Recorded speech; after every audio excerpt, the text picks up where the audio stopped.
Bueno, como siempre, gracias Armando. No tengo palabras para agradecer al espacio Ronda, que siempre tiene las puertas abiertas para mí. De hecho, antes comentaba con Armando que la primera conferencia que di en mi vida hace 17 años la di invitado por él en el Escorial. Él no lo sabía. Ha llovido mucho, ¿verdad? Hemos envejecido en el diálogo. Hemos envejecido en el diálogo intercultural, interreligioso, y eso es hermoso, ¿verdad? También. Pero yo me acuerdo cómo empecé esa conferencia, y hoy voy a empezar exactamente igual. No sé si os acordáis, pero empecé diciendo: prometo que no voy a decir ninguna mentira. Y hoy empiezo igual. Eso tiene su riesgo, porque normalmente uno cuida lo que va a decir con respecto al público que tiene delante, pero hoy no lo voy a cuidar. Yo voy a decir exactamente lo que quería decir, al margen de quién estuviera delante. Y lo primero que voy a decir, a algunos les parecerá una barbaridad. Espero que me perdonen hasta el final de la conferencia, a ver si he conseguido explicar eso que voy a decir, que es sencillamente que quienes tengan un conocimiento de Jesús basado exclusivamente en la lectura de los evangelios en español no conocen a Jesús. Lo siento por el que haya basado su fe cristiana, católica, exclusivamente en la lectura de los evangelios en español, porque Jesús en español no es Jesús. Pero también tengo para los ateos presentes, porque el que haya basado su ateísmo en el rechazo al Jesús de los evangelios en español ha basado su ateísmo en una mentira también. Ha rechazado a un fantasma, ha rechazado lo que le han dicho que dijo Jesús. Y como veo algún que otro converso por ahí por el fondo, diré que el que haya basado su conversión a otra religión en la lectura de los evangelios en castellano ha basado su conversión en una falsedad también, porque Jesús en castellano no es Jesús. Jesús en latín no es Jesús. Jesús en griego se parece un poquito a Jesús. Jesús es arameo, hablaba arameo. Y si lo sacas de su mundo, a medida que lo vayas sacando a otros mundos, se va desdibujando más su figura, su psicología, sus palabras van perdiendo hondura, van perdiendo brillantez, hasta el punto de que al final lo que te encuentras en castellano, se me ocurre un ejemplo muy malo, pero a ver si os sirve. Tiene tanto que ver el Jesús en castellano que podemos leer en todas las versiones como un pájaro con esa sombra chinesca que nos hacían de niño detrás de una... Sí, se mueve un poco como un pájaro, parece un pájaro, pero no es un pájaro. Jesús hablaba arameo. Últimas noticias.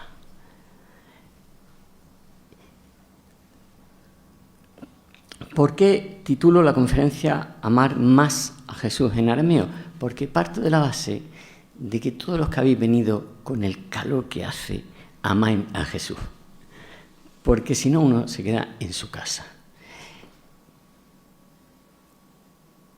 Pero se puede amar más.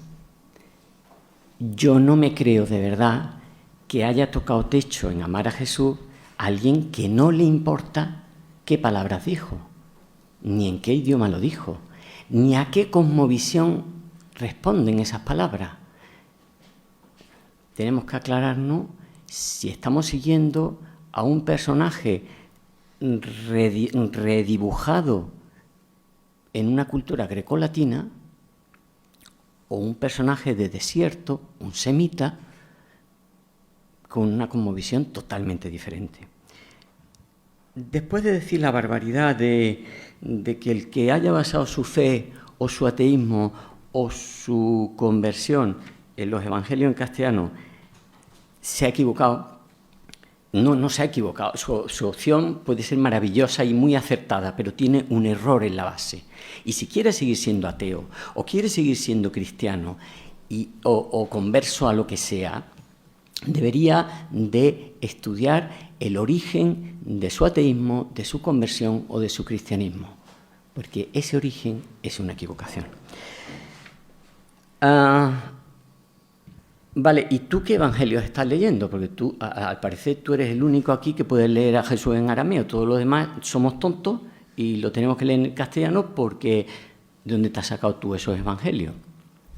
Bueno, resulta que hay unos cristianos en Irak, en Líbano, no son muchos desgraciadamente, en Siria, en el sur de Turquía, que son cristianos de rito siríaco.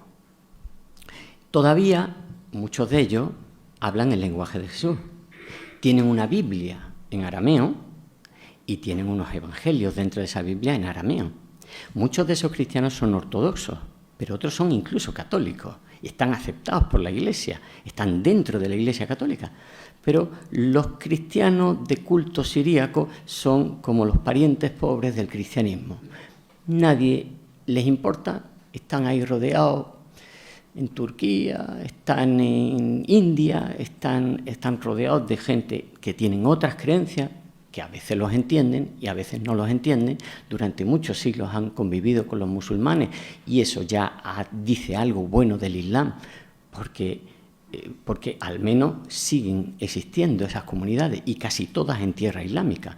Desgraciadamente ahora los tiempos han cambiado y su vida se ha vuelto mucho más complicada y encontramos muchos más cristianos de culto siríaco en Suecia, en Canadá o en Estados Unidos que en el Líbano, en Turquía o en Irak. Pero esos cristianos usan una Biblia en arameo. Yo quiero saber cómo suena el lenguaje de Jesús. Yo quiero que esos cristianos me enseñen a Jesús. No quiero leer una versión española, de una versión latina, de una versión griega, de lo que pudo haber dicho Jesús. Yo quiero oír el timbre de las palabras de Jesús, el tono. Y por eso, lo primero que quiero hacer es rezar el Padre Nuestro. El que quiera dentro de su corazón, que lo rece conmigo. El que no quiera, que tenga paciencia y escuche durante unos segundos el lenguaje de Jesús, la oración de Jesús en el lenguaje de Jesús. Porque no lo vais a escuchar muy a menudo. El Padre Nuestro en arameo, yo creo que es la única oración que existe en el mundo que pueden rezar juntos un judío, un cristiano y un musulmán. Un cristiano por motivos obvios, un judío porque los judíos han hablado arameo durante ¿cuánto? ¿Durante 1000 años? Los judíos siempre han hablado arameo. El Talmud de Babilonia está escrito en arameo. Los papiros de Elefantina están en arameo. El Qumrán, los famosos rollos en arameo. En el siglo XIII en España todavía está el libro del esplendor, el Zohar, ¿no? En arameo, en el siglo XIII en España, en Al-Ándalus. O sea, los judíos han hablado siempre arameo. Entonces a un judío no le va a extrañar que a una figura, a un buen judío como Jesús, un judío va a querer rezar el Padre Nuestro conmigo en arameo. Y un musulmán, Jesús es uno de los profetas del Corán. Yo diría que el más grande de los profetas del Corán. Más aún, Muhammad dijo que algún día Jesús vendría a la tierra y que él sería el primero de sus seguidores. El primero que siga a Jesús será Muhammad. Y detrás mía todos vosotros, dijo. O sea que resulta que yo puedo rezar el Padre Nuestro. Y voy a hacerlo si Dios quiere. Abunde Bashmaya. Nezkatashimach, Tithe Malkuzach, Nehue Sebianach, Aikanna de Bashmaya Afbara, Hablan Lahma de Sunkanan Yamana, Washbuk Lan Hawain, Aikanna de Afghanan, Shibakan Lihayabain, ولا تعالى لنسيونا إلا باسا من بيشا متول تدلاخ مالكوثا وهايلا وثقبشتا لعالم المين آمين.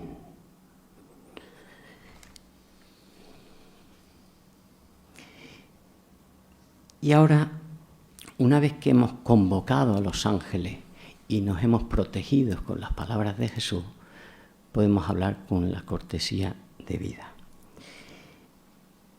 ¿Qué evangelio? Los evangelios que usan los católicos siríacos.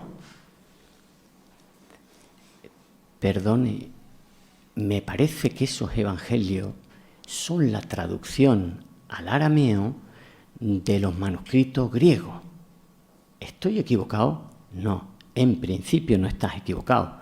Hay estudiosos, Lamsa, hay algunos estudiosos que dicen que no, que los primeros evangelios fueron redactados en arameo o en hebreo, pero son teorías.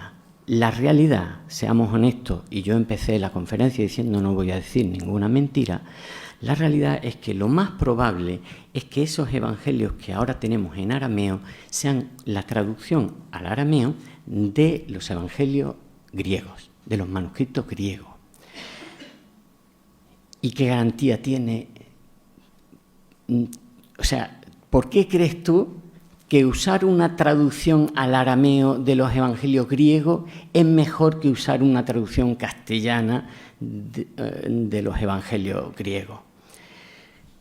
Pues porque esos evangelios en arameo tienen muchas garantías para mí. Voy a explicar por qué. Lo voy a explicar con un ejemplo.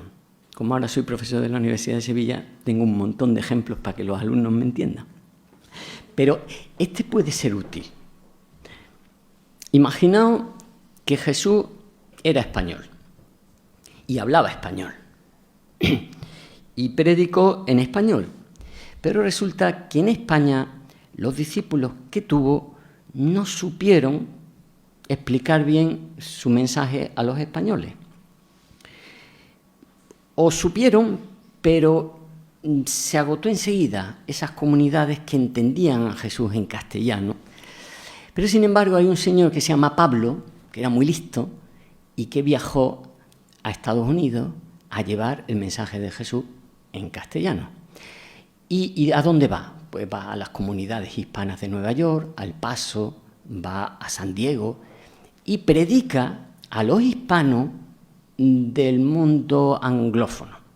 ¿Me vais siguiendo? Luego hago los paralelismos, pero ahora de momento el ejemplo.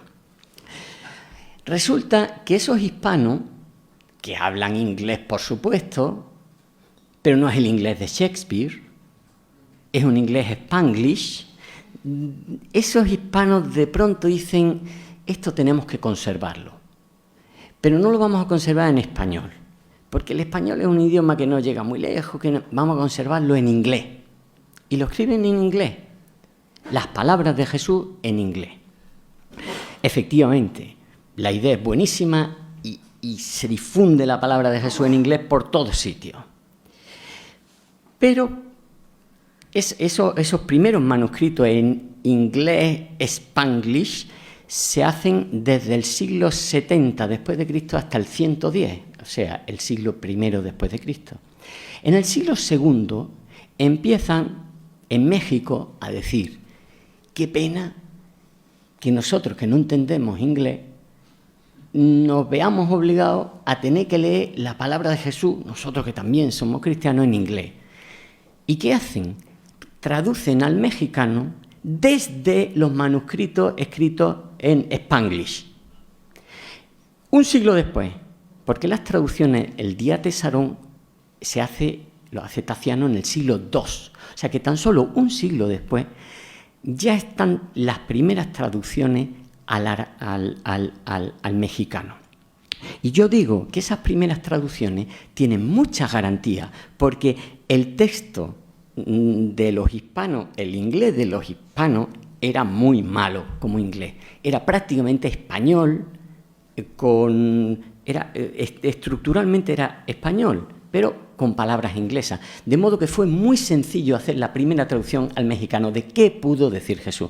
Vale, yo creo que no hace falta hacer la transposición, pero Jesús hablaba arameo, el arameo es el español, el griego evangélico es el Spanglish, porque el griego evangélico está lleno de aramaísmos, es arameo en griego, no es el griego de Homero. Y la traducción de la Peshitta, del Diates Aarón, de todo eso, sería la traducción al mexicano. Con una pizarra hubiera quedado más claro, pero espero que más o menos nos hemos ubicado, ¿no? Bueno, el caso es que tenemos desde el siglo II una serie de versiones en aramea que para mí tienen mucha garantía, hasta el punto de que en determinados pasajes, en determinadas frases de Jesús, se separa completamente del manuscrito griego. ¿Por qué? Si estaban traduciendo del griego, y yo creo que sí, ¿por qué, por ejemplo, Ennana Nuhama Uhaye? Los evangelios en castellano dicen que Jesús dijo: yo soy la resurrección y la vida. Pero en la Peshitta, en la Biblia esta de los cristianos siríacos y católicos y ortodoxos, no leemos yo soy la resurrección y la vida, leemos yo soy Nuhama, el consuelo y la vida. ¿Por qué dice yo soy el consuelo y la vida si están traduciendo desde el griego y la palabra kiyama, resurrección, existe en arameo? ¿Por qué no dice ennana kiyama uehaye, sino ennana nuhama uhaye? Pues sencillamente porque las frases cortas de Jesús se iban transmitiendo oralmente. La gente se las sabía de memoria. Una cosa es que escribieran los evangelios en inglés, es decir, en griego, y otra cosa muy diferente es que yo hablara en griego. No, el más listo de cada comunidad, Lucas, Mateo y Marcos, el más listo de cada comunidad lo escribió en inglés. Pero esa gente hablaba... me salgo del ejemplo. Esa gente hablaba en arameo entre ellos. Entonces, determinadas frases cortas de Jesús, yo soy la resurrección y la vida, la verdad os hará libre, se transmitían sencillamente yo soy la luz del mundo, se transmitían en arameo, y ahí no permitieron que primara el texto griego sobre lo que ellos recordaban. Una cultura oral tiene la memoria como algo muy fuerte, y nunca un texto va a ganarle a la memoria de lo que dijo Jesús. Vale. Incluso yo llevo ya 12 años con el arameo y me he encontrado muchos sacerdotes, muchos teólogos y gente maravillosa y brillantísimo, y me han dicho de todo, y algunas cosas las diré y otras no las digo, pero no las digo porque forma parte del diálogo interreligioso, en lo que tú puedes decir lo que quieras y tienes que escuchar lo que el otro quiera decirte. Pero una de las cosas que me han dicho es: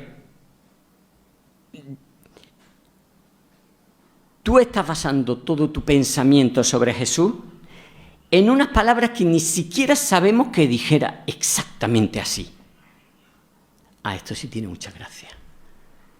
Lleváis 2000 años diciendo que Jesús dijo yo soy la resurrección y la vida, y lo decís en castellano, y hacéis homilías, y hacéis exégesis, y hacéis de todo. 2000 años trabajando sobre el latín y sobre el español. Y si yo quiero hacer lo mismo sobre esas palabras en arameo, es que no sabemos si las dijo así. Esto es gracioso, porque al menos Ennana Nuhama Uhaye pudo decirlo. Pero, ¿cómo se diría eso? ¿Cómo se diría? ego resurrectio et vita, no pudo decirlas. Y lleva 2000 años enseñándome, va de retro satana, porro unum es necessarium, etcétera, etcétera. Es decir, tú sí puedes hacer lo que quieras con el latín, pero yo no puedo hacerlo con el arameo, porque no sabemos si lo dijo así. Al menos pudo decirlo. Al menos pudo decirlo.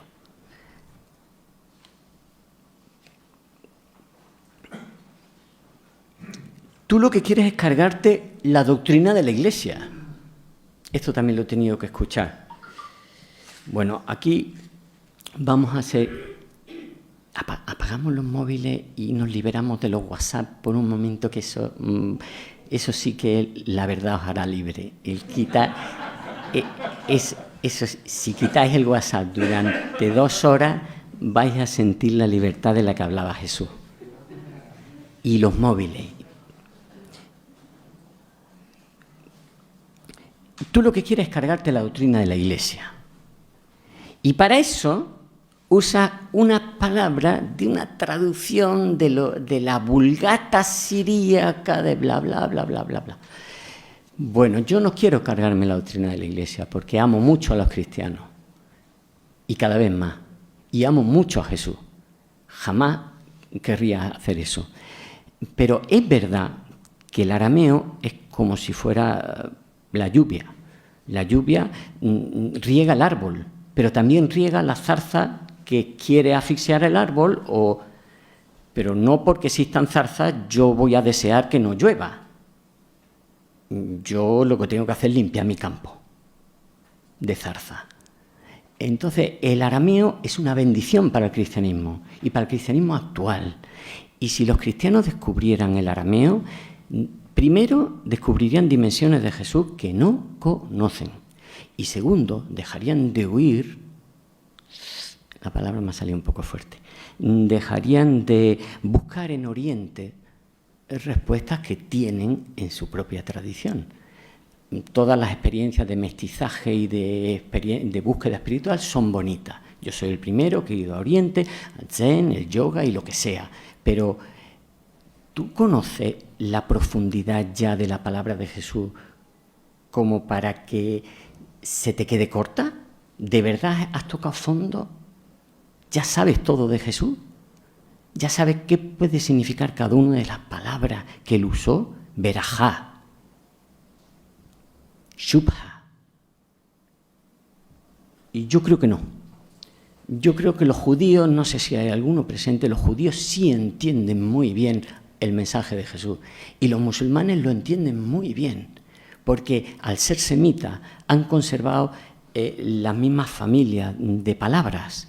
Y si a un musulmán le hablas de baraka, si le hablas de verajá, entiende muy bien que te está refiriendo a la baraka. Pero un cristiano no sabe lo que es la baraka, porque hace 2000 años se separó de la tradición semita y se metió por el camino de la tradición grecolatina. Entonces, ¿qué daño le hace al cristianismo? No rechazar esos 2000 años de historia, sino enriquecerla desde el arameo. Lamento que no esté mi tío delante, Gonzalo Aya, porque él me hizo reflexionar que irse con el arameo de la Peshitta a por la doctrina de la Iglesia es como ir a una batalla con una espada de cartón mojado. Y eso fue clarividente para mí, porque me di cuenta que lo único que podía hacer con todo esto es enriquecer la creencia de los cristianos. No puedo destruir nada de ello, lo cual es maravilloso, porque si te desarman, solo puedes hacer el bien. Y bueno, es triste que a uno tengan que desarmarle para no hacer daño, pero esa es la realidad. Entonces ya, como la única opción era enriquecer el cristianismo, en eso estoy. Ahora, que me escuchen más, que me escuchen menos, que les importe a uno, que otros se rían y otro de eso es otro tema. Concretando, pero antes de concretar, un maravilloso teólogo jesuita, el padre Meloni, no sé si lo conocéis, brillantísimo, uno de los místicos que hay en este país, me dijo algo precioso. Me dijo, Las palabras, Vicente, no son tan importantes como los gestos de Jesús.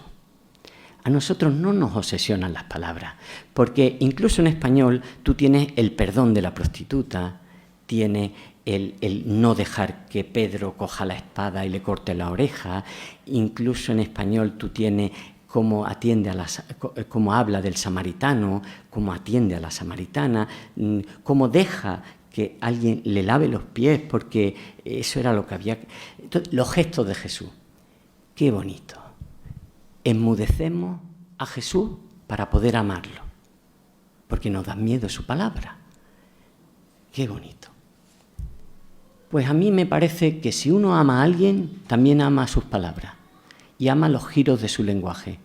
Y que no me creo que alguien ame a alguien sin importarle un comino en qué idioma se expresa. No me lo creo, es que no me lo creo. No, me gusta mucho El Padrino, pero en versión doblada. Yo si lo veo en original, pues a lo mejor no te gusta tanto. A lo mejor te gusta el doblado del Padrino y, bueno, la figurilla esa de...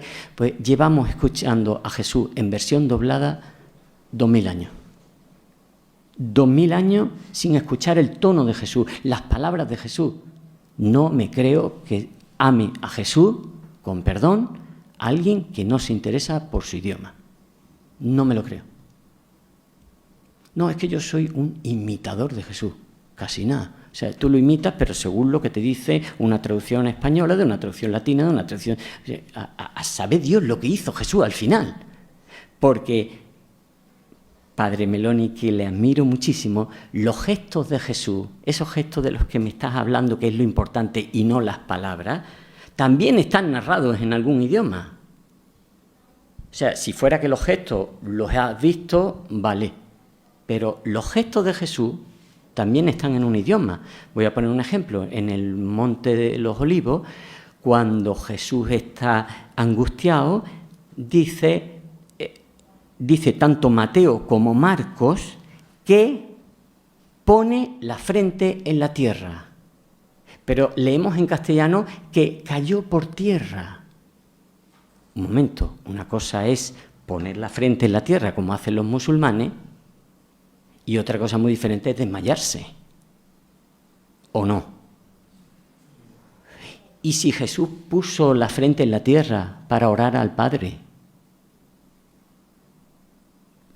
Porque hemos perdido ese gesto de Jesús. Por las traducciones. Ya. Luego, es importante las traducciones. Bueno, tan importante que a Jesús le llamamos la palabra. ¿La palabra en qué idioma? La palabra, el logos, el verbo, pero no hables, que la liamos, ¿verdad? El verbo, la palabra, ¿en qué idioma?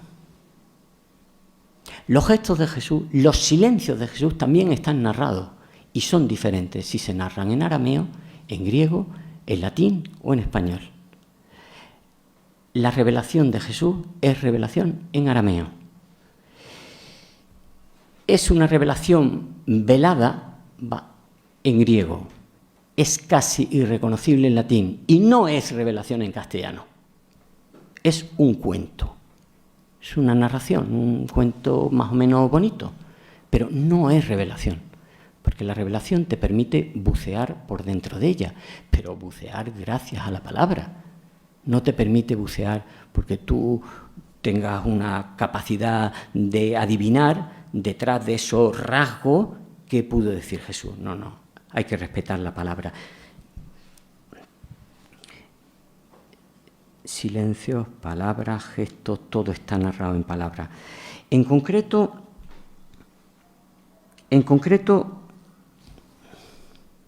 no, pero antes. Bueno, Vicente, y esto es una llamada del Vaticano que tenía esta mañana, ¿no? Bueno, vale, sí, tienes razón, en el fondo tienes razón, pero ¿y no podíamos retraducir el griego y conseguir algo muy parecido? Es decir, ¿el griego se ha traducido bien?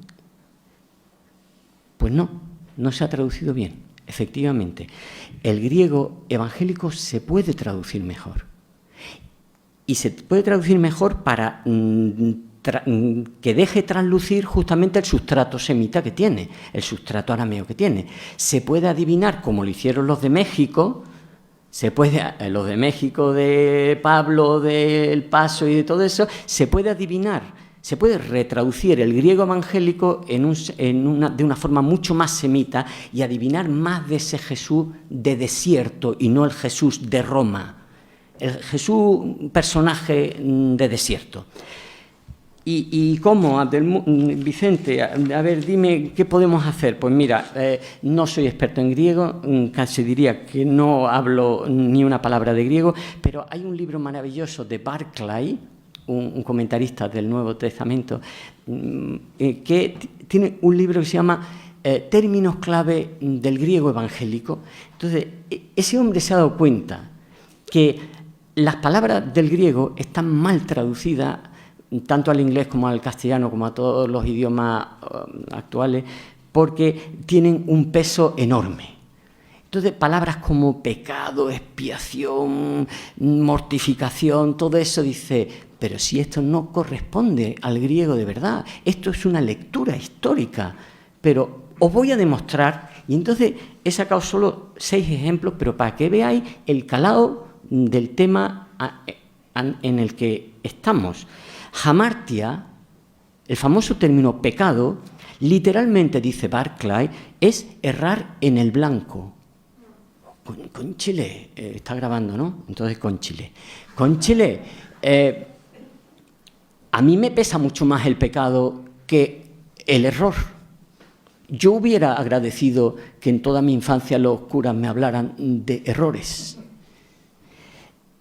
Exaleifein, que se ha traducido a expiación, es literalmente blanquear, limpiar por entero, y te pone un montón de ejemplos de Homero, de este y de blanqueé mi casa.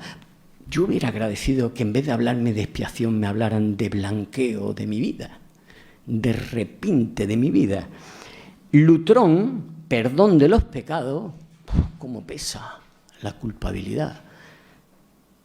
Literalmente significa rescate, precio de la libertad de un esclavo. Yo hubiera preferido que me dijeran, ahora mismo eres esclavo de una serie de cosas, libérate, te voy a perdonar los pecados. Sotería, salvación, significa literalmente en griego estar sano.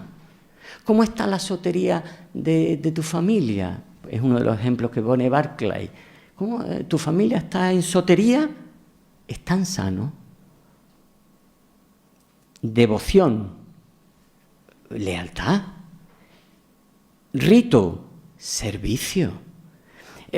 Os aconsejo la lectura de Barclay, términos clave del griego del Nuevo Testamento. Además está en PDF y te lo bajas gratis.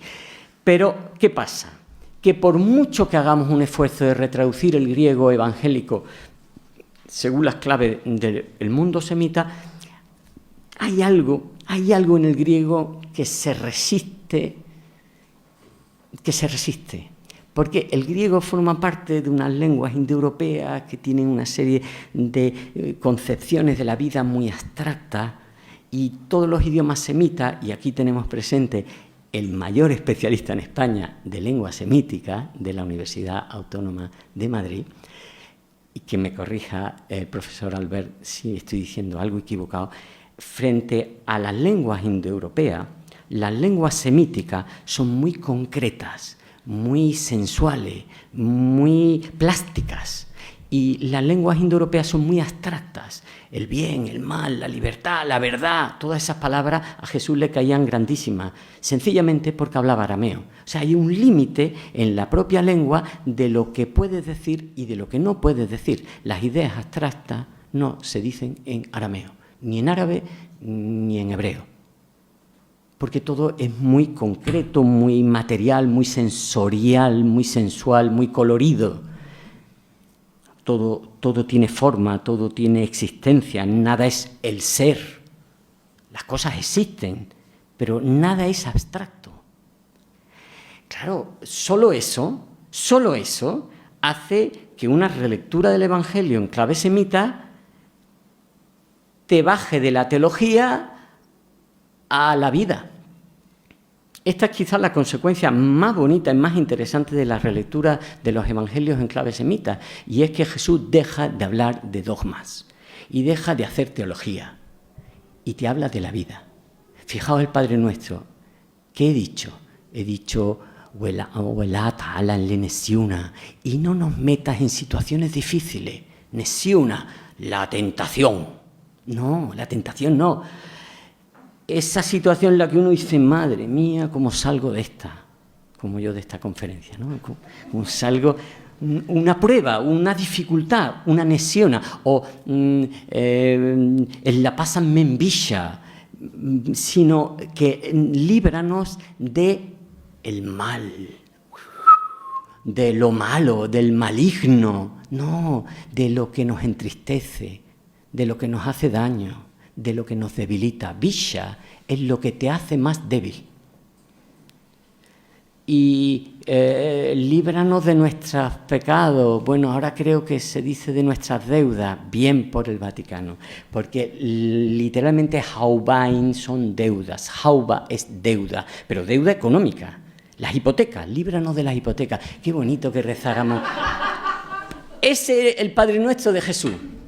El Padre Nuestro de Jesús decía, líbranos de la hipoteca, porque también en su época había prestamistas, había usureros, había gente angustiada por las deudas. Así como nosotros le perdonamos esas deudas económicas, Hauba tiene un sentido claramente económico, pero también no solo económico. Hauba es lo que hace que uno dependa de otro, tenga que depender de otro. Es decir, tú eres mi esclavo, como somos cuando pagamos una hipoteca al banco, porque tienes una jauba conmigo. Entonces, de pronto, un Padre Nuestro, nos educan en un Padre Nuestro, los sacerdotes católicos van a decir que no están de acuerdo en nada y que soy un hombre malísimo, pero bueno, luego al final nos tomamos algo y ya todo se disuelve. Pero resulta que un Padre Nuestro, que es pura teología, porque me habla del mal, de la tentación y del pecado, en boca de Jesús me habla de las deudas económicas, de lo que me entristece y de las situaciones difíciles de la vida. Claro, esto me cuadra más, porque los campesinos, los pescadores de Judea, de Galilea, esos hombres que sabían del pecado y de palabras tan altisonantes y tan... Esos hombres sabían de la vida, y Jesús hablaba de la vida. De la vida. No de la salvación. Un momento, ahora ya te estás metiendo con la doctrina de la Iglesia. No. La palabra salvación no existe en arameo. No existe. Porque esa era otro punto que tenía aquí de las muchas cosas que me han dicho mis amigos Picaza, Meloni, Padre Maciá, mi tío Gonzalo Aya. Todos estos brillantes teólogos me han dicho muchas cosas, pero una de ellas era, no me acuerdo, lo que sé es lo que yo le contesté. Digo, bueno, al menos hay palabras que no se pueden decir de otra forma. No, si yo no sé si la frase entera la dijo Jesús, lo que sí sé es que no pudo decir Dios más que de una manera. Y ahora les devuelve la pelota. Tú que eres teólogo, tú que eres alguien de gran conocimiento y escuchado en la Iglesia, ¿cómo decía Jesús la palabra Dios? ¿Cómo? Alguien ha dicho Abba. No, Abba es Padre, es un nombre de Dios, es una de las formas como Él lo denomina. Pero yo no digo cómo denomina a Dios, porque hay muchas formas en que le denominaba. No, ¿cómo se dice la palabra Dios? Es que no hay dos palabras, es que no puedes inventártelo. Bueno, la peshita es la vulgata siríaca, sí, será la vulgata siríaca, pero solo hay una palabra aramea para decir Dios. Y me parece muy fuerte que los cristianos lleven 2000 años diciendo que aman a Jesús y no sepan ni una sola palabra en arameo. Es más, muchos de ellos no saben ni que hablaba arameo hasta la película de Mel Gibson. Porque fueron a la película y dijeron, ¿estos que están hablando? Árabe, no, yo creo que hebreo. No, y el listo del grupo, no, arameo. Y ahí es donde la gente descubrió que Jesús hablaba arameo. Tócate las narices. Tócate las narices, 2000 años de cristianismo diciendo que son imitadores de Jesús y no saben ni una sola palabra en arameo, y algunos ni siquiera que hablaba arameo. Yo hice una prueba muy perversa en una... muy mala, soy malo a veces. Fui a una librería protestante recién abierta en Barcelona, que tenía, yo creo que ahí había 10.000 libros sobre Jesucristo, si no más. Y entonces, después de mirar todos los libros, todos los estantes y todo, después de un buen rato me voy a la que estaba en recepción, despachando, y le dije, perdona, estoy un poco confundido. ¿Qué idioma hablaba Jesús? Y ella dijo, uff, ese uff es un koan, es un koan. O sea, a mí ya ese uff está diciéndolo todo. Y María, ¿qué idioma hablaba arameo? Digo, ¿qué idioma hablaba Jesús? Y le dice la otra, hebreo. Ah, no, espera, creo que arameo. Esa era la lista. Y dije, claro, eso tenía yo entendido, pero es que resulta que llevo aquí hora y media y no he visto ni una gramática del arameo. No he visto Biblias grandes, chicas, la Biblia del surfista, la del joven, la Biblia en vaqueros, la Biblia para el que tiene prisa, la Biblia con letra grande, todo tipo de Biblias para el joven dinámico, Biblia para el ejecutivo agresivo. ¡Ostras! ¡Fantástico! Pero no había ni una Biblia traducida desde el arameo. Y no había ni una gramática de arameo. Y la otra dice que uff. Perdona, pero algo pasa. Algo pasa. Y entonces alguno de vosotros me va a decir, bueno, pues dilo ya. Di como decía la palabra Dios, Jesús. Allah. ¿Os suena algo? Allah. Pues, bueno, no suena nada porque habéis siempre leído la tradición islámica como Alá es su profeta, ¿no? Mahoma es... No, Alá, ¿cómo era? Alá es Dios y Mahoma es su profeta, ¿no? Es Alá... No, en árabe se dice Allah. Pero es que en arameo se dice Allah. Ay, empiezo a entender qué está pasando aquí. Empiezo a entender que una Europa que se tiene que formar desde la cristiandad y lo que está enfrente es el turco, lo que no le interesa nada es un turco cuya religión sea muy parecida a la mía.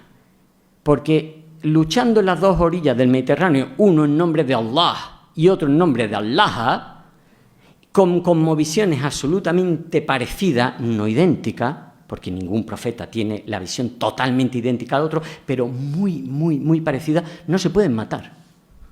O no tiene mucho sentido. Ahora, matar a un moro que no se sabe ni en lo que cree, o un moro matar a un cristiano que Dios sabe a qué fidelidades tiene, eso es muy fácil. O sea que ha habido un interés decidido y claro por separar el cristianismo de los semitas.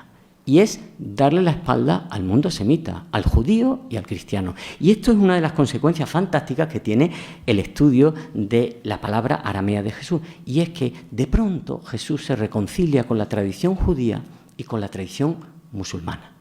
Y de pronto no nos vemos tan extraños musulmanes, cristianos y judíos, sino que nos vemos como parte de una misma tradición, de un mismo mundo, de una misma revelación, con matices, por supuesto, pero de una misma revelación. Entonces, esto no merece la pena. No merece la pena hacer un esfuerzo por reconciliarte con... ¿Cuántos son los musulmanes en el mundo? 1.300 millones.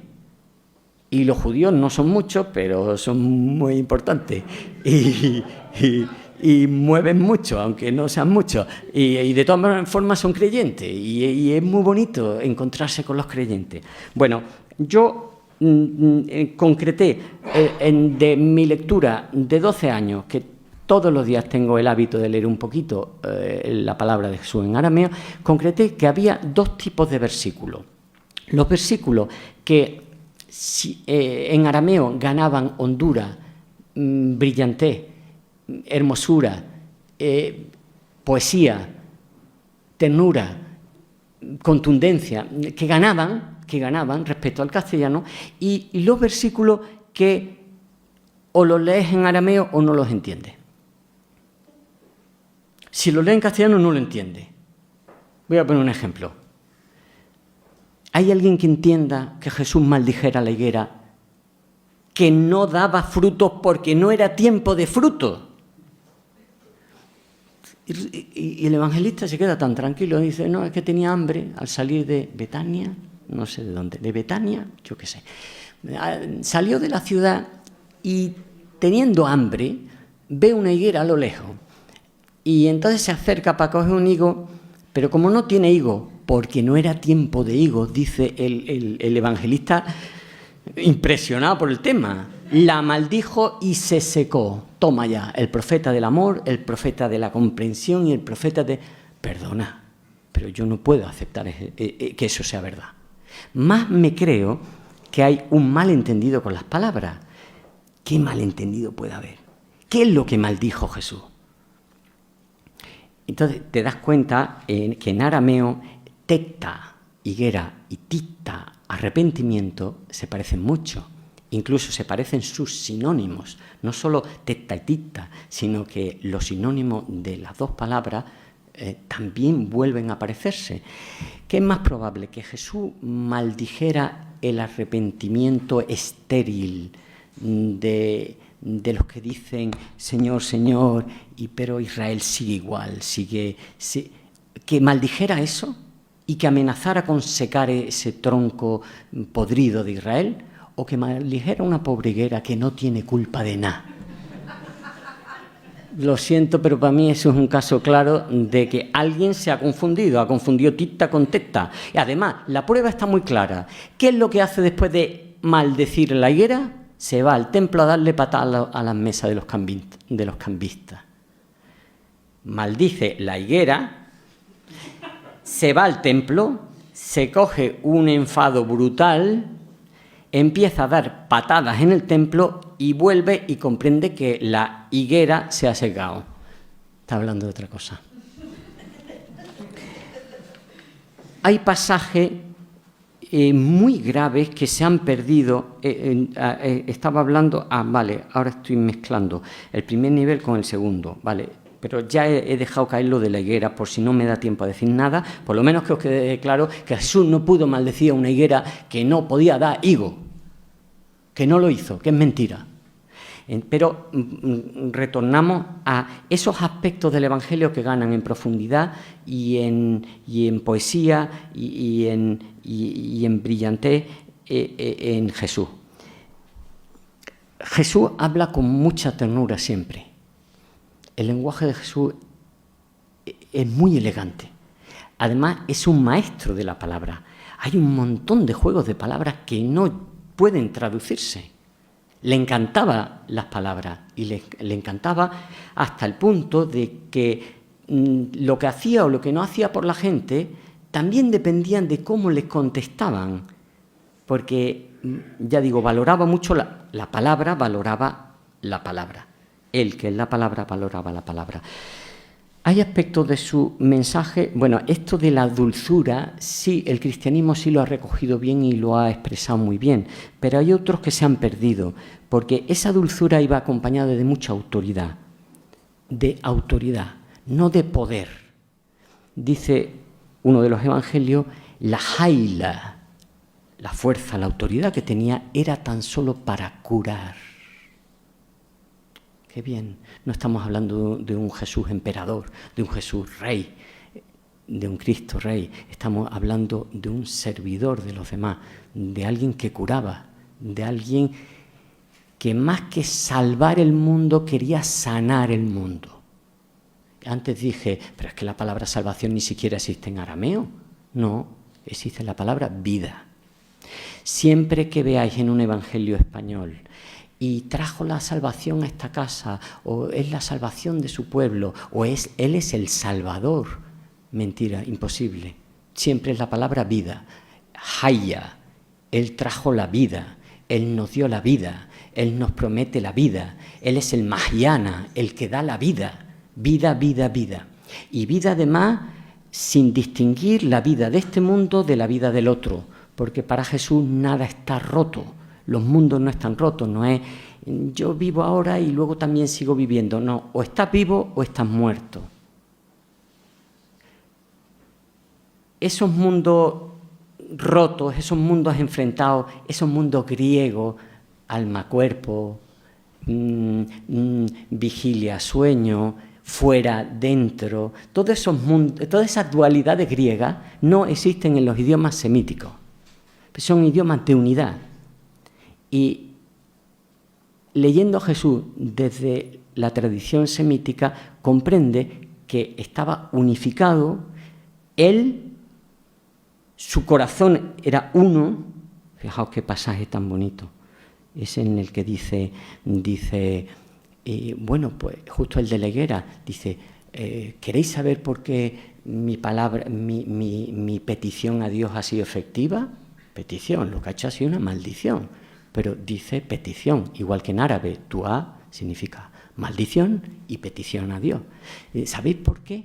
Porque no tengo el corazón dividido, dice en arameo, pero en las traducciones que tenéis en castellana dirá, porque no tengo dudas en mi corazón. Si pedís a Dios sin dudas en vuestro corazón, eso no dice en arameo. Si pedís a Dios con un corazón unificado, el tema de la unidad es fundamental en Jesús. El corazón de Jesús era uno. Él era uno con los demás y era uno con el Padre. Pero ¿qué pasa? Que si tú no entiendes la unidad, tú acabas haciendo unos dogmas. Bueno, ahí no me voy a meter, ¿verdad? Ahí no me voy a meter. Porque, sí, no me voy a meter, porque no, sí, la espada está de cartón y es mojada, no sirve. Vale, simplemente, la personalidad de Jesús se desdibuja en español. No comprenden muy bien cómo era. Era dulce, sí, pero tenía mucha autoridad.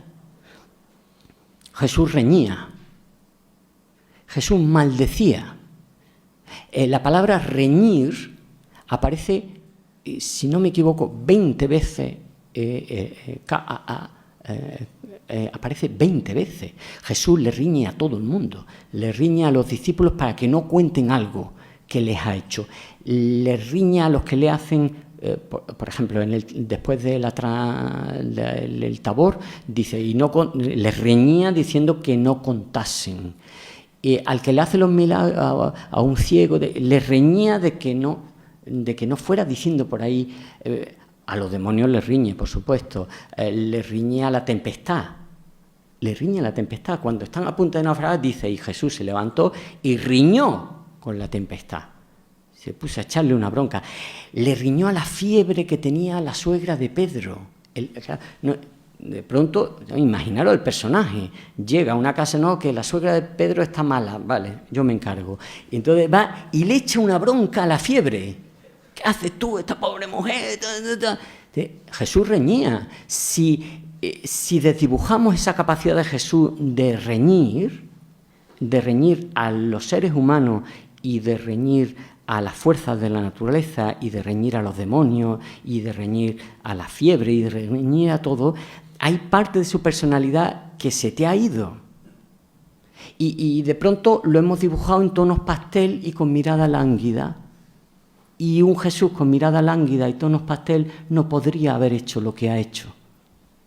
No podría, sencillamente. Ese hombre, si algo tenía, era fuerza y capacidad de curar su mundo y nuestro mundo, porque todavía después de 20 siglos y de lo que algunos han hecho con su palabra, todavía seguimos hablando de él y todavía seguimos rescatando su palabra, todavía seguimos reuniéndonos con el calor que hace a hablar de amar más a Jesús. Ese hombre no pudo ser débil, ni fue cómplice de su mundo, de las injusticias de su mundo. Denunció a todo el que tuvo que denunciar. Sepulcro blanqueado, raza de víbora, ¿quién os han enseñado a huir de la ira que llega? ¿Eso es tonos pastel? ¿Eso es mirada lánguida? No, hemos perdido muchos rasgos de la personalidad de Jesús y eso no es amarlo bien. Para amar bien a alguien hace falta conocerlo bien. Y para conocerlo bien no puedes recortar lo que te incomoda. es que a mí no me gusta un Jesús que maldice. Bueno, pues eso, te guste o no, sobrevive hasta las malas traducciones en castellano. Idos de mi lado, malditos de mi padre, porque tuve hambre y no... Malditos de mi padre, digo, dirá malditos en arameo, maldito. Pero a mí me va a extrañar cuántas veces maldice el Corán. Y cuántas veces, perdón, Allah maldice en el Corán, pero es que Yahvé maldice en la Biblia. Antes de pasar la primera página de la Biblia, ya ha maldecido Yahvé a la tierra. Repasad. Y maldijo Dios a la tierra, y la pobre no tenía nada que ver con lo que hizo Adán, Eva y la serpiente. Maldijo, decía un judío, 3 entran en juicio, la serpiente, la mujer y el hombre, y 4 salen maldecidos. Tiene razón, ¿por qué maldice la tierra? Pero bueno, en eso no nos va a meter, porque para eso están los judíos. El caso es que Yahvé maldice en la Biblia. El Corán está lleno de maldiciones y también Jesús maldice. Hemos dicho que maldijo una higuera. Mentira, maldijo el falso arrepentimiento de los hipócritas. La falsa tauba, dicen los árabes, taibuza, dicen los arameos. Es que se parecen también. ¿Y por qué decía yo esto? Bueno, autoridad, dulzura, vale, riñe. Jesús causaba conflicto. Causó mucho conflicto en su mundo, pero el mismo conflicto que tiene que organizar en un cuerpo un cirujano. Porque si tú no llegas con un tumor a un cirujano y el cirujano dice, no, yo la armonía. Perdona, la armonía, que tengo un tumor. Ah, bueno, pues un momento, que voy a coger el bisturí y te voy a rajar por aquí y te voy a tirar esto que te está haciendo polvo. Alguien que no actúa y se enfrenta y causa conflicto en un mundo desordenado es cómplice. Y Jesús no fue cómplice. Jesús dijo, este mundo está mal y lo que está mal es esto y voy a causar problemas. Y él dijo, no he venido a traer... No pudo decir eso. Imposible. Sí, sabía, era una trampa. No he venido a traer... lo que siempre se ha dicho que él dijo es, no he venido a traer paz a la tierra, sino discordia. Bueno, pues eso, sino espada, dicen algunas traducciones, sino conflicto. Bueno, es imposible que Jesús dijera eso, ya seguro. Yo estaba leyendo, digo, no he venido a traer paz a la tierra, pero tú sabes lo que es para un judío el shalom. ¿Cómo puede decir Jesús? Si shalom es un nombre de Dios. Igual que Salam es un nombre de Allah en el Islam. Shelamá es un nombre de Allah, de Dios en la tradición. ¿Cómo va a decir Jesús, ni ningún judío cuerdo, que no ha venido a traer Shalom, Salam o Shelamá? Eso es mentira. Efectivamente, me voy a la Peshita y ahí que aparece, no he venido a traer armonía, jaina. Ah, eso sí. La jaina es el buen rollito. Yo no lo puedo traducir así porque queda feo en el blog. Blog Jesús Arameo. Toda la semana un post comentando palabras de Jesús. Blog Jesús Arameo. Pero, esto era un anuncio, pero entonces yo no me creía que pudiera decir eso. Efectivamente, no dice eso. Dice, no he venido a traer buen rollito. He venido a enfrentar el padre con el hijo. Y la madre con la hija y el amigo con el amigo, pero no enfrentar porque a mí me guste el mal rollo sino porque hay gente que está siendo cómplice, hay gente que están causando el desorden. El cirujano no se puede permitir el lujo de no intervenir, porque eso sería... Entonces, si la personalidad de Jesús pasa de ser un hombre muy bueno, un santo, a ser me atrevo a decirlo, Bueno, luego lo matizo. Primero digo la barbaridad y luego la matiza. Un chamán. En la barbaridad, ahora la matizo. Jesús fue un chamán, pero fue más que un chamán. Y hay un montón de episodios chamánicos en los evangelios. Sin duda alguna. Viajes a los infiernos, hablar con muertos, sanar, curar muertos. Son episodios chamánicos, visión de muertos, visión de seres celestes, visión de Satanás, intervención con las energías sutiles de la existencia. Es un chamán, pero no quiere decir que solo sea un chamán. Además de un chamán, fue un profeta, fue un hombre grandioso, fue un punto que no hay de antes y después, que cambia la humanidad completamente, que abre al género humano a otra dimensión. Pero vamos a partir de esta palabra tan rara y tan incómoda, chamán, porque un chamán sabemos que no es un personaje blando, es un hombre que cura, ¿vale? Y de ahí para arriba, pero no para abajo. ¿Qué más cambia? Bueno, lo más grave son esos pasajes en los que yo creo que si no lo lees en arameo no lo entiendes. He dicho el de la higuera. Voy a decir otra cosa muy grave. Los cristianos no saben qué hacer con los demonios, porque pasaron mucho en la Inquisición y a los que veían demonios no acababan bien la mayoría. Y llega un momento en que el cristiano dice, yo soy ilustrado, la ilustración ha pasado por mí, efectivamente, soy racional, soy griego, no me hables de demonios ni de cosas raras, vale, pero Jesús sí hablaba de demonios y de cosas raras. Entonces, ¿qué pasa? Que un cristiano de ahora es más racional que Jesús, ¿no? Es más sensato que Jesús, ¿o qué? Porque Jesús dice, he visto a Satán caer como un rayo del cielo. Él ve a Satán, pero un cristiano de hoy día le da miedo explicar cosas en clave de ese tío debe estar endemoniado, o esa persona tiene un demonio, o cuidado con ese. Pero ¿qué pasa? Que el cristiano, a fuerza de negar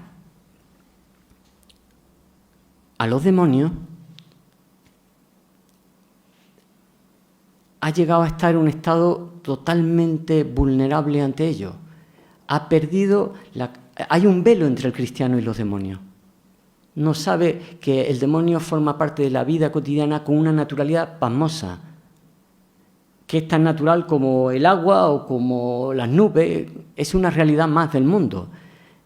Y toda esa enseñanza que Jesús te había dado para trabajar con esas energías destructivas, no las empleas. Primero, no te llegan, con las traducciones no te llega qué hacía Jesús con los demonios y con los endemoniados. Qué útil nos sería más de uno que tenemos algún jefe así un poquillo, saber lo que hay que hacer con el demonio. A mí me ha sido muy útil la palabra de Jesús. ¿Y qué hacía Jesús con los demonios? Con los endemoniados. No hablaba con ellos. Fijaos en todos los pasajes, Jesús nunca el endemoniado siempre habla a Jesús.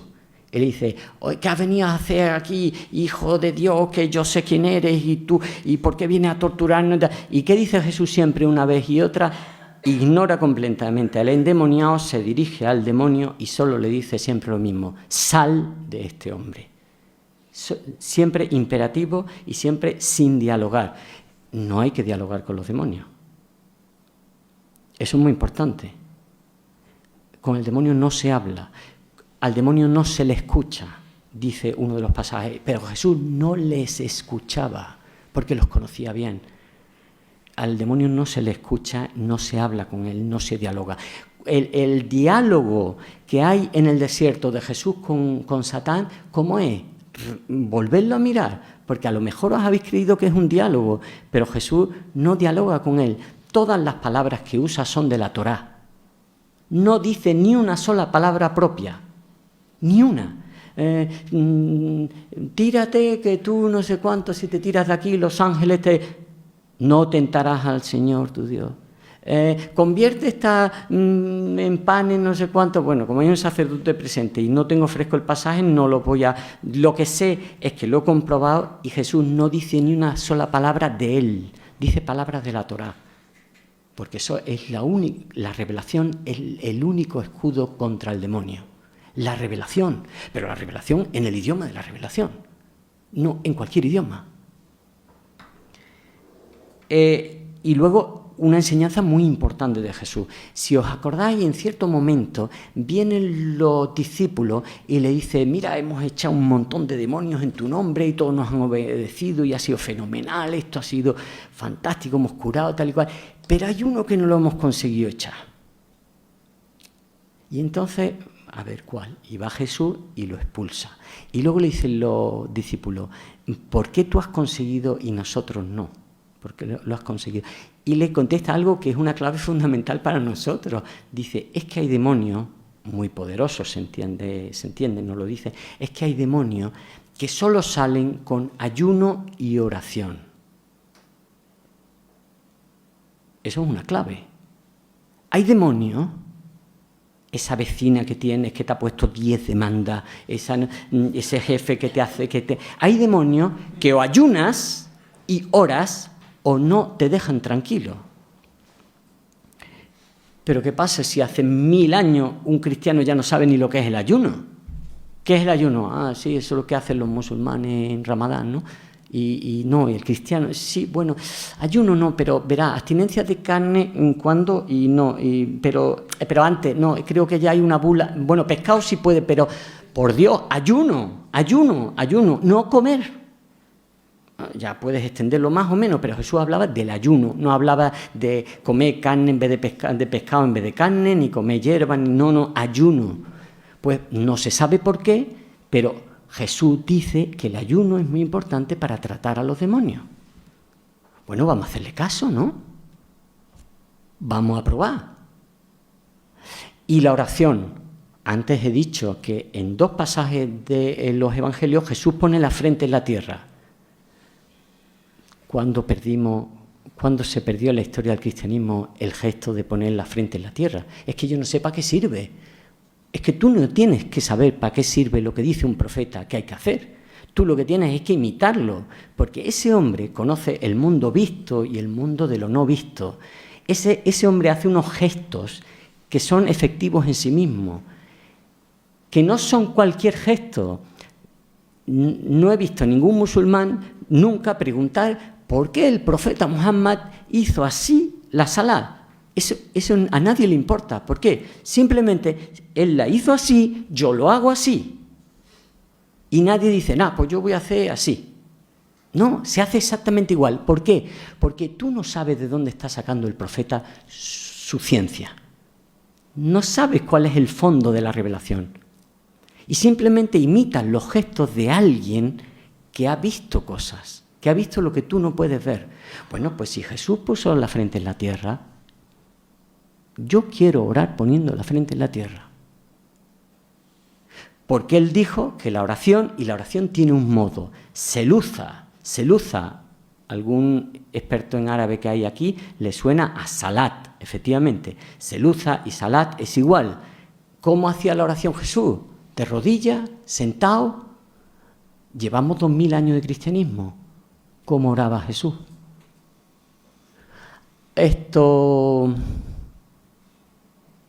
Pues solo la palabra te lo está diciendo. Seluza viene del verbo, igual que salat, viene del verbo inclinarse. Lo que hacen los judíos delante del muro, lo que hacen los samaritanos, lo que hacen los musulmanes, deslomarse, inclinar el lomo, eso hacía Jesús. Y en algún momento ponía la frente en la tierra. Yo quiero hacer la oración como Jesús. ¿Por qué? Porque lo amo. Porque quiero hacer todo lo que él hacía. Quiero ser como él. Quiero imitarle hasta en lo que la gente me va a decir y esto no sirve para nada. Porque eso es amar.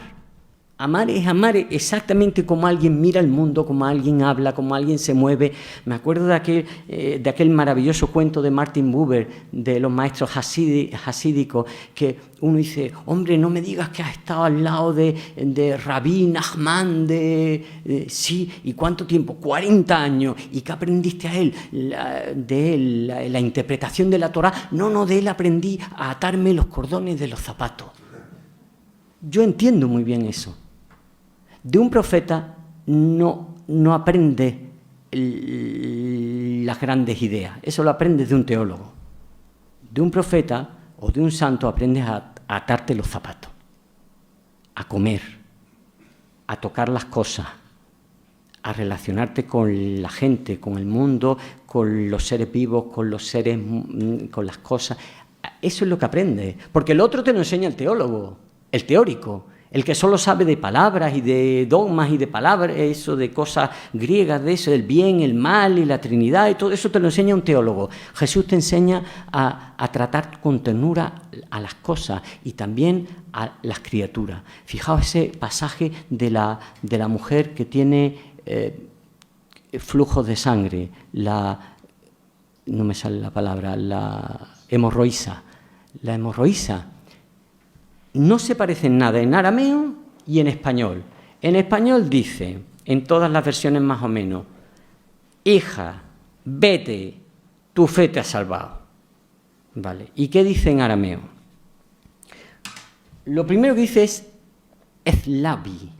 Ezlabi viene del lub, del lev, de corazón. Lo primero dice un verbo que se ha perdido. Dice ezlabi, ¿qué corazón le has echado? ¿Qué corazón le has echado? Encorazonar, decían los antiguos moriscos. Encorazonar, echarle corazón a las cosas. Ese verbo, ezlabi, se ha perdido completamente. Y lo más que te encuentras en algún traductor muy generoso es ánimo, hija, ánimo, tu fe te ha salvado. Pero ánimo no es... Anda que no tienes un corazón tú fuerte, de aquí rodeada de hombres, con la enfermedad que tiene, en pleno judaísmo, que una mujer con flujos de sangre es impura y que tal y cual, venir y tocarme sin mi permiso, abriéndote paso. ¿Quién me ha tocado? ¿Quién te va a tocar? Todo el mundo. Aquí esto es una bulla, aquí todo el mundo te está tocando. No, alguien me ha tocado. Yo, dice que tímida y con miedo, dijo, ¿qué corazón tiene, hija mía? Y luego le dice, hija mía, tu fe te ha salvado. No, que va, dice verazi. Barat es hija, claro, pero es mucho más rico, porque en las lenguas semíticas nada significa solo una cosa. Yo comparo, las lenguas indoeuropeas es un actor que está solo en el escenario. ¿Tú qué eres? Silla, vale. Silla. ¿Y detrás qué hay? Nada. ¿Tú qué eres? Yo soy el bien, ¿vale? ¿Y detrás qué hay? Nada. Es un actor con un monólogo. ¿Por qué? Porque es una palabra que responde a un concepto. Y esa palabra está sola. Pero en el mundo semítico todo es diferente, porque cada palabra forma parte de una familia de palabras. Entonces, ese actor tiene en segunda línea otra serie de actores que tú... Claro, tú estás viendo al que está hablando, pero detrás están los demás también. Y detrás de los que están hay otros más detrás que ya ves menos. Pero ninguna palabra en arameo está sola.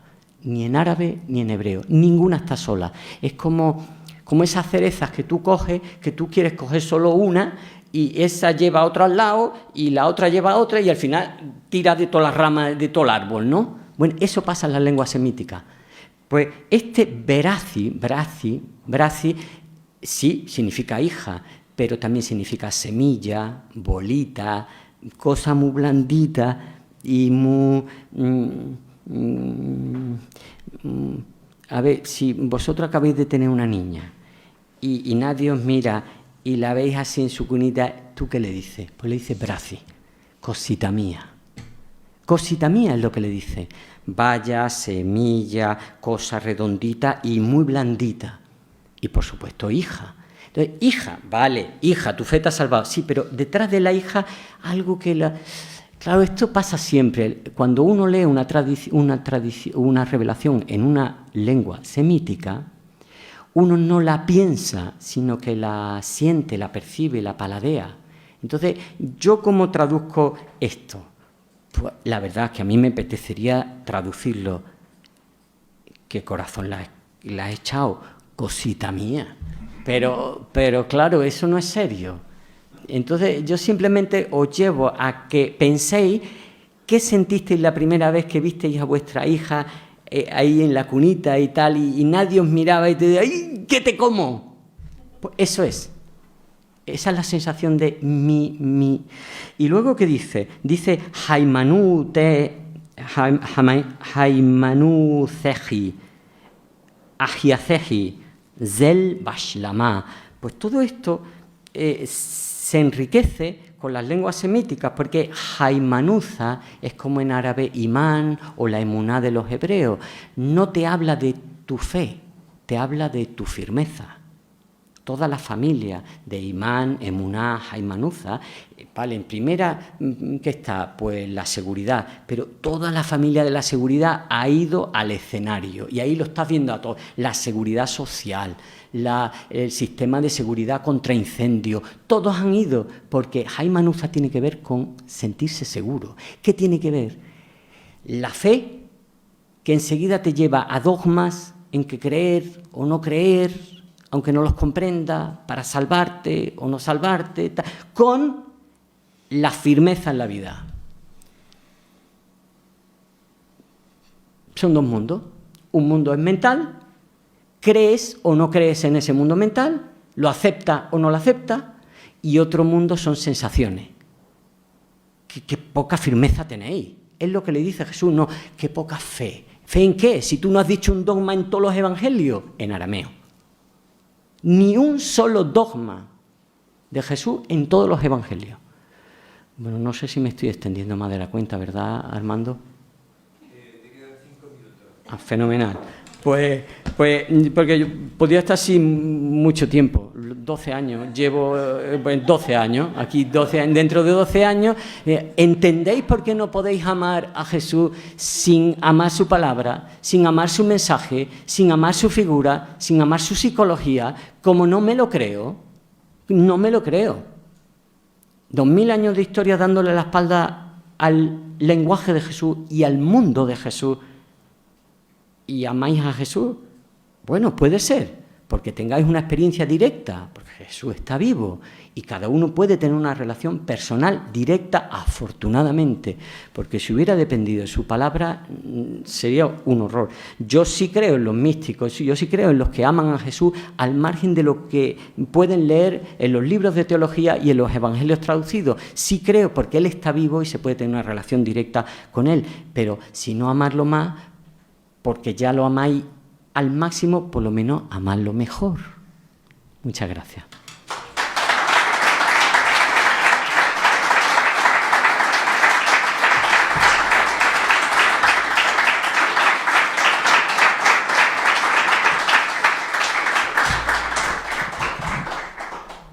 Bueno, yo creo que es un peligro hacerle una pregunta, porque entonces podemos estar aquí un ratito. Sí, es un peligro. Yo creo que es mejor que me volváis a llamar.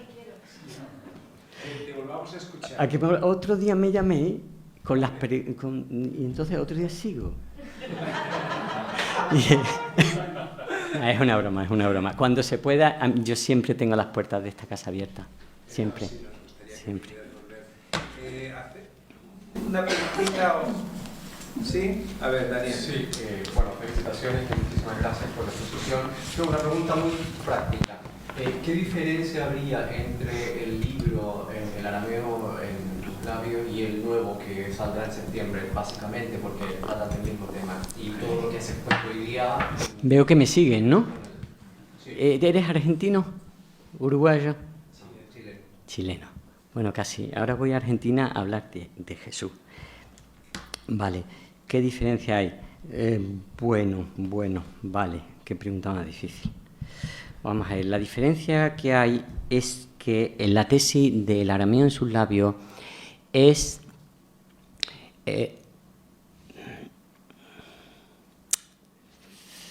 A ver, ¿cómo digo?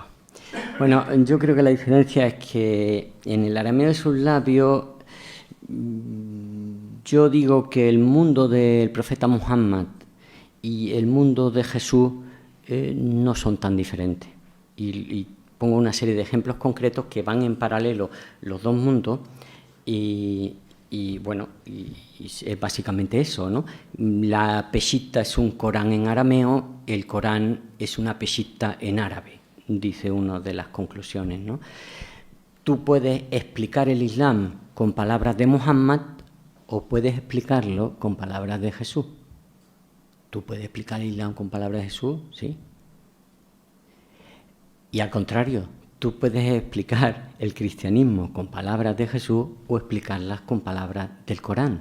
¿Eso se puede hacer? Bueno, el libro El arameo en sus labios es básicamente decir, uno habla de Melech y otro de Malak, uno habla de Shubha y otro de Subhan, uno habla, e incluso cojo textos concretos. ¿Tienes el libro que te he dado? Sí. Incluso cojo textos concretos y digo, vamos a ver, si esto está en árabe, si este arameo es árabe, hasta el punto de que, digo en el arameo de sus labios, si Jesús vuelve a la tierra y vuelve a decir las mismas cosas que dijo en el Evangelio, ¿estáis seguros los cristianos de que vais a entender, los cristianos de tradición grecolatina, de que vais a entenderlo aunque os lo traduzcan a vuestra lengua mejor de lo que le entiende un musulmán que no habla arameo? Fijaos, lo que estoy diciendo es muy gordo. Que los musulmanes pueden ayudar a los cristianos a entender mejor a Jesús. Esto es gordo. Pero por otra parte es fantástico, ¿no? Porque que bien, si en vez de empezar a pelear, ¿no?, va un cristiano a un musulmán a decirle, ¿qué es la baraka? ¿Qué es un malak? Y todas esas palabras, digo literalmente, el Islam a los cristianos no les ha interesado nada durante 2000 años porque no era Jesús el que se lo explicaba. Pero no habrían podido permanecer ajenos a eso. Y en este libro, sin embargo, está concebido desde una perspectiva de descolonización. Es decir, se olvida un poco el tema del Islam, un poco, y ya deja de haber paralelismos, por lo menos tan abusivos como en el otro libro, que es básicamente decir, estas dos revelaciones son hermanas. Y en este libro me olvido un poco del tema islámico y lo que digo es, ¿no hemos dado la espalda a Jesús los que decíamos que lo amábamos? Sabemos cada una de sus... En concreto me centro en unos cuantos mundos. Cuando se descoloniza a Jesús, Jesús se reconcilia con las tradiciones sin lengua escrita, sin lenguaje, con las tradiciones chamánicas. Y entonces aparece el Jesús chamán, eso es un Jesús descolonizado. Aparece el Jesús libertador. Resulta que Jesús es uno que libera al ser humano. Y aparece también una reconciliación con todos esos pueblos que están buscando a alguien que les ayude a liberarse de sus esclavitudes del mundo, no de la otra vida. Aparece también una reconciliación con el Jesús del judaísmo. Aparece una reconciliación, por supuesto, con el Jesús del Islam. Porque si Jesús resulta que hacía unas prácticas muy parecidas a las de los musulmanes, a lo mejor los musulmanes son fieles discípulos de Jesús. Bueno, por supuesto los dos los he escrito yo y hay líneas muy paralelas, pero aquí se insiste mucho más en vamos a dejar de plantear a Jesús como un blanco romano o griego, lo que sea, y vamos a empezarlo a ver como una figura universal con la que se entienden los chamanes del Amazonas, los judíos unitarios, los musulmanes y todos los pueblos, ¿no? Bueno, no sé si te he contestado muy bien. Hay que leerlos los dos en cualquier caso. Sí, solamente me gustaría que hablaras un poquito, si puedes, del libro que has escrito, María Desvelada. Bueno, él la ha escrito, en realidad yo solo tengo una colaboración. La ha escrito Yaratullah Monturiol, es un libro impresionante que revela una visión completamente diferente. Yo no sé si me he traído alguno, una visión completamente diferente de la que se suele dar de María, porque muchas veces se presenta a María como una campesina, bueno, muy buena y muy fiel a lo que se le manda, que es recibir al Verbo, y ella está en estado de gestación y es una mujer muy buena y muy obediente, pero resulta que aparece en fuente cristiana apócrifa, en el Evangelio el protoevangelio, aparece en el Corán, aparece hasta en Japón. En Japón te cuentan los cristianos ocultos convertidos, y aparece en ese libro, los cristianos japoneses convertidos al cristianismo, te dicen que María observaba las estrellas